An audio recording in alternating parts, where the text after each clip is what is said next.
Meus queridos irmãos, a paz do Senhor. Hoje é o dia 17 de janeiro de 2025. Prosseguindo no projeto de leitura de toda a Bíblia, estamos estudando o livro de Êxodo e hoje temos os capítulos 9 ao capítulo 12 para serem lidos. Nós seguiremos o estudo das 10 pragas que vieram sobre o Egito e também veremos no dia de hoje a instituição da Páscoa. No capítulo 9, nós temos aqui a quinta praga, que é a praga de peste nos animais. Então, os animais dos egípcios sofreram uma peste tamanha ali sobre eles, tanto cavalos quanto jumentos, camelos, bois e ovelhas. Eles foram feridos com uma pestilência gravíssima. Porém, os animais dos hebreus que estavam na terra de Gósen, eles ficaram livres dessa praga. Inclusive, o faraó averigou para ter certeza de que os animais dos hebreus estavam livres e não tinham sido atingidos, como de fato não foram. No capítulo 9, nós temos ainda a praga das úlceras. Essas pragas das úlceras, elas atingiram os homens e também o gado que havia no todo o território do Egito, porém, mais uma vez, não atingiram os hebreus que estavam na terra de Gósen. E uma coisa interessante a ser destacada sobre as úlceras é que elas atingiram inclusive os magos do faraó. Então o faraó tinha os magos que faziam encantamentos e nos primeiros sinais realizados por Moisés e Arão, esses magos eles ainda conseguiram repetir os sinais feitos por Moisés e por Arão. Porém, aqui eles não só não conseguem repetir os sinais que Moisés e Arão estão fazendo por autorização de Deus ali, por uma ordenança divina, como eles próprios são atingidos com úlceras, de maneira que eles não conseguem ficar diante de Moisés e Arão. Nesse capítulo 9, nós ainda temos as ameaças relacionadas às pragas que viriam na sequência.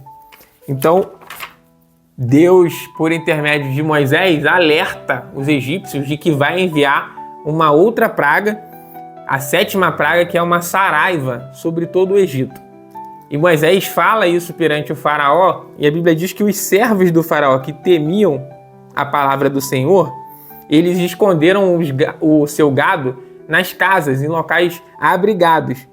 Porém, os que não temiam a Deus deixaram o gado espalhado no campo e veio essa praga de saraiva, de maneira que o Senhor trovejou do céu com saraiva e com fogo, e somente o território de Gósen ficou protegido nessa praga da saraiva, a sétima praga que veio sobre o Egito.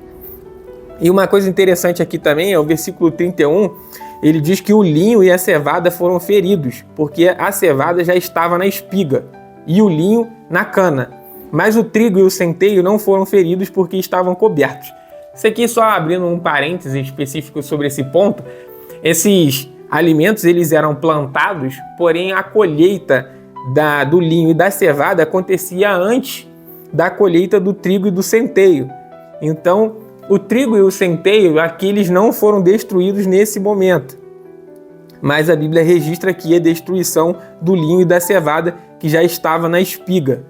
No capítulo 10, nós vemos a praga dos gafanhotos.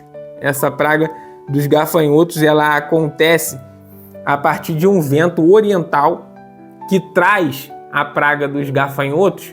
Porém, a gente precisa destacar aqui que antes dessa praga, Faraó concorda em liberar os homens dos hebreus para irem oferecer o sacrifício ao Senhor. Mas ele não concorda em liberar o restante do povo. Então Deus envia a praga dos gafanhotos, e aqui a Bíblia registra que nunca houve tais gafanhotos nem antes nem depois desse momento específico. Aí o faraó chama novamente Moisés e pede que ele rogue a Deus para que aquela praga seja extirpada do meio dos egípcios, e um vento ocidental leva esses gafanhotos embora e aquela praga termina, mas o faraó não permite que o povo saia do Egito. E aí vem a nona praga, que é a praga das trevas. A Bíblia fala aqui que durante 3 dias as trevas ficaram tão grandes no Egito que não podiam nem mesmo sair dos seus lugares por conta dessas trevas tão grandes. E aqui na terra dos hebreus, lá em Gósen, eles tinham luz nas suas habitações. Então isso aqui também é bem interessante, que depois dessa praga, o faraó concorda em liberar os hebreus, inclusive com as suas crianças, mas ele quer que o gado fique no Egito. Por quê? O povo era escravo e o faraó queria ter uma garantia de que eles iriam ao deserto oferecer sacrifício, mas iriam retornar. E Moisés diz para ele, não será assim, porque nós iremos levar o nosso gado e nós iremos saber lá, quando nós estivermos no local do sacrifício, a forma como deveremos sacrificar. Então, nós não sairemos sem o nosso gado. E Deus já tinha dito para Moisés que eles sairiam ali do Egito com um grande despojo. O povo foi escravo durante 430 anos, mas eles não saem do Egito de mãos vazias, como nós veremos na sequência. Aqui no capítulo 11, Deus anuncia a morte de todos os primogênitos. Então essa é a 10ª praga que vem sobre o Egito, que é a morte dos primogênitos. E essa praga é anunciada aqui no capítulo 11.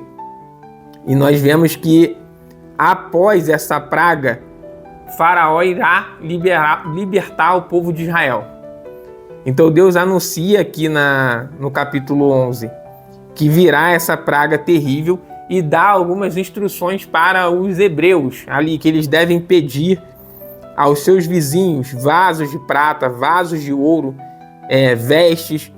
E Moisés, nesse momento aqui, ele já era um personagem ali no Egito muito temido e respeitado. As pessoas ali no Egito já sabiam que Moisés era um representante de Deus, um Deus poderoso ali na terra do Egito, tal como eles nunca tinham visto antes, um Deus sem paralelo na história do Egito, de todos os deuses que eles já conheciam até então. E vejam que quando a gente lê a narrativa bíblica, a gente pode imaginar que essas pragas elas acontecem em uma semana, uma após a outra, rapidamente, mas na verdade há um lapso grande de tempo aí, talvez de 1 ano, em que essas pragas foram acontecendo. Então há um tempo para os egípcios irem processando o que está acontecendo, que o Deus dos hebreus está agindo contra eles, para que o povo de Israel saia do Egito e saia da escravidão em direção à terra de Canaã, que Deus havia dado a Abraão, Isaque e Jacó por meio do pacto que tinha feito com os patriarcas. E aqui nesse capítulo 11, o povo já está se preparando para sair do Egito. Então, o ponto culminante das pragas é justamente essa morte dos primogênitos, porque o faraó era considerado um deus e o seu filho também iria sucedê-lo no trono, e essa praga iria atingir não apenas o filho do faraó, mas o primogênito de todo o Egito, tanto dos homens quanto dos animais. No capítulo 12, nós temos a instituição da primeira Páscoa. Então aqui, já no limite para a saída do povo do Egito, Deus institui a Páscoa e dá instruções para eles que eles devem comer um cordeiro por cada família.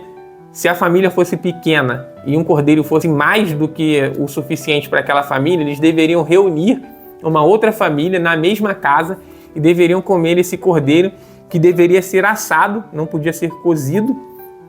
E além disso, tinha que ser um animal de um ano, sem nenhuma mácula. Então esse cordeiro deveria ser comido com pães asmos e ervas amargosas, que representavam ali esse período de escravidão que eles passaram no Egito. A nação de Israel se prepara para celebrar essa Páscoa e eles comem esta última refeição no Egito já preparado para partir. Tanto que o versículo 11 diz que eles comeram com os lombos cingidos, sapato nos pés e cajado nas mãos, e comeram apressadamente. Então naquela noite eles comem a Páscoa, e nessa mesma noite acontece a última praga. Então eles mataram o cordeiro ou o cabrito para aquela refeição, pegaram o sangue desse animal e passaram nos umbrais das portas das casas em que eles estavam, e naquela noite passou o destruidor pela terra do Egito, matou todos os primogênitos, desde o filho do faraó até os filhos dos egípcios e os filhos também dos animais, os primogênitos dos animais também morreram. E o faraó determinou que os hebreus saíssem do Egito imediatamente, levando tudo que eles tinham. Então, eles foram praticamente expulsos, né? Porque a Bíblia fala que eles saíram ali, mas eles levaram grandes despojos, porque eles tiveram graça aos olhos dos egípcios. Eles partiram de Ramsés e foram para Sucote, 600 mil homens de pé. Isso sem contar as mulheres e as crianças. Algumas estimativas falam num total de 2 a 3 milhões de pessoas deixando o Egito aqui nessa saída logo após a Páscoa. Então, a Bíblia registra que eles passaram 430 anos ali no Egito, né? Evidentemente que não foi todo esse período de 430 anos que foi de escravidão, porque no início eles estavam tendo uma vida abençoada ali no Egito, na época em que José era governador, até que se levantou outro faraó que não conhecia José e a situação dos hebreus ali ficou uma situação calamitosa, eles se tornaram escravos. Mas agora eles estão saindo depois desse período de escravidão e logo após a celebração da Páscoa. Então, nesse capítulo 12, que tem a instituição da Páscoa, existe uma coisa interessante aqui também, que precisa ser destacada, que é o seguinte: a Páscoa foi instituída para os hebreus, mas os estrangeiros poderiam, se quisessem, participar da Páscoa, desde que aderissem ao pacto que Deus tinha feito com Abraão. Isso precisa ser destacado porque a religião dos hebreus monoteístas, a religião dos hebreus, o monoteísmo judaico, vinha do pacto que Deus fez com Abraão. E esse pacto tinha uma marca especial que era a circuncisão. Então, se um estrangeiro quisesse participar da Páscoa, ele teria que passar pela circuncisão e aí então poderia comer a Páscoa juntamente com os hebreus. Isso está registrado aqui nos versículos 48 e nos versículos 49.